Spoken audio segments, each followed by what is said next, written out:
പഠിപ്പിക്കുന്നുണ്ട്. എവിടെയാ നമുക്ക് കാലിടറിയെന്നറിയാവോ? നമ്മൾ ഇത് കേൾക്കാൻ ഇരുന്നിട്ടില്ല. നമ്മളിത് കേൾക്കാൻ ഇരുന്ന് കൊടുത്തിട്ടില്ല. പറയണം, കർത്താവേ ദൈവത്തിന്റെ പദ്ധതി എന്താ ചോദിക്കണം. എക്സ്പീരിയൻസ് കൊണ്ട് ഇറങ്ങരുത്,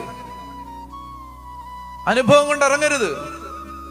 കർത്താവേ എന്റെ മക്കളെ കുറിച്ച് എന്താ, ഏത് സ്കൂളിൽ വിടണം ചോദിച്ചിട്ടുണ്ടോ നിങ്ങള്? ഏത് കോളേജിൽ വിടണം, ഏത് വിഷയം എടുക്കണം, എങ്ങോട്ട് വിടണം, എല്ലാം ഇപ്പൊ കാനഡ എന്ന് പറഞ്ഞ് പോവല്ലേ, ചോദിച്ചിട്ടുണ്ടോ? കർത്താവേ എന്റെ കുട്ടിയെ കുറിച്ച് എല്ലാവർക്കും ഒറ്റ ഓപ്ഷനേ ഉള്ളൂ, കാനഡ അയർലൻഡ്, കാനഡ അയർലൻഡ്. ചോദിച്ചിട്ടുണ്ടോ നിങ്ങൾ, കർത്താവേ എന്റെ കുഞ്ഞ് കാനഡയിലാണോ പോകേണ്ടത്?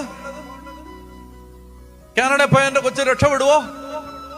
കാനഡയിൽ പോയി ഈ കൊച്ചു ആത്മാവിനെ അറിയുവോ? പരിശുദ്ധാത്മാവിന്റെ കയ്യിൽ നിന്ന് വഴുതി പോവോ? ചോദിച്ചിട്ടുണ്ടോ? അപ്പൊ നിങ്ങൾ പറയും ചോദിച്ചാ ഞങ്ങൾക്ക് മറുപടി കിട്ടുമെന്ന്. നന്നായിട്ടിരുന്ന് ചോദിക്കുക, കിട്ടുമില്ലെന്നറിയാം.